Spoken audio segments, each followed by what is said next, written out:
Cookery சேனலை பார்த்து யார் வேணாலும் சமையல் பண்ணலாம். ஆனா சுவையான சமையல் பண்றது எப்படி? நான் இதயம் நல்லெண்ணெயில சமையல் பண்றேன். ஆஹா ஓஹோன்னு பாராட்டுறாங்க. நீங்களும் இதயம் நல்லெண்ணெயில சமையல் பண்ணுங்க, பாராட்ட வாங்குங்க.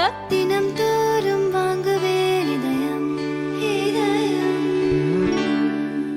சிவகங்கை தொல்நடை குழு நிறுவனர் காளிராசா தலைமையில் 10 பேர் அடங்கிய குழுவினர் காளையார் கோவில் பாண்டியன் கோட்டை பகுதியில் கள ஆய்வில் ஈடுபட்டனர். ஞாயிறன்று தமிழ் எழுத்து பொறித்த பானை ஓடு ஒன்று கண்டெடுக்கப்பட்டது. 2000 ஆண்டுகள் பழமையான தமிழ் எழுத்து கொண்ட இந்த பானை ஓட்டில் இன் கூட்டம் என எழுதப்பட்டுள்ளது. இதை இன் கூட்டம் அல்லது இன் ஊட்டம் என வாசிக்கலாம்.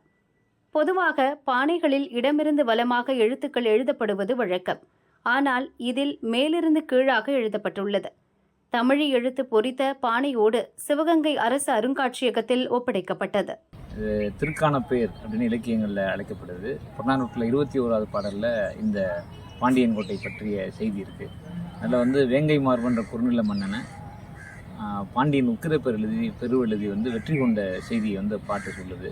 அப்படிப்பட்ட இந்த பகுதியில் இன்றும் நமக்கு இது கோட்டைக்கான சங்ககால கோட்டைக்கான எச்சமாக இது காணப்படுது. இங்கே பார்த்தோம் அப்படின்னா நடுவில் ஒரு நீராவி குளம் இருக்குது. அவரை சுற்றி நல்ல ஒரு நிலப்பரப்பு, பரந்த நிலப்பரப்பு இருக்குது. அதுக்கப்புறம் அகழி இருக்குது. இந்த மொத்தம் இந்த 37 ஏக்கர் இந்த பகுதி இருக்கிறதா சொல்கிறாங்க. இதில் ஒரு 3 ஆண்டுகளுக்கு முன்னாடி இந்த நடுவில் இருக்கக்கூடிய நீராவி குளத்துலேருந்து 2 பக்கமும் தண்ணி வடிகிறதுக்காக, பக்கத்து நகரில் தண்ணி தேங்கி நிற்கிதுன்றதுக்காக 2 பக்கமும் கால்வாய் வெட்டினாங்க. அந்த கால்வாய் வெட்டினதுலேருந்து இங்கே நிறையா பானை ஓடுகள் நம்ம பார்க்க முடியுது. இந்த கால்வாயில் இப்போ நிறைய பானை ஓடுகள் நம்ம அடுத்தடுத்து பார்க்கும்போது முதல்ல மோசிதபன் அப்படின்னு நமக்கு தமிழ் எழுத்தால் எழுதப்பட்ட பானை ஓடு கிடச்சிருந்தது. இப்போ 2வது முறையாக தமிழ் எழுத்தால் எழுதப்பட்ட ஒரு பானை ஓடு கிடச்சிருக்கு நமக்கு.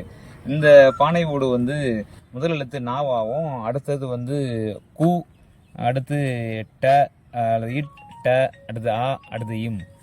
கூட்டம் அப்படின்னு இந்த இதில் இருக்குது. ந கூட்டம் அப்படின்னு இதை கூவாவோ அல்லது ஊவாவோ வாசிக்கலாம். இதை நம்ம கூட்டம் அல்லது ஊட்டம் அப்படின்னு வாசிக்கலாம். இப்போ இன் கூட்டம் அப்படின்னு நம்ம பொருள்படுற மாதிரி இந்த இது இருக்குது.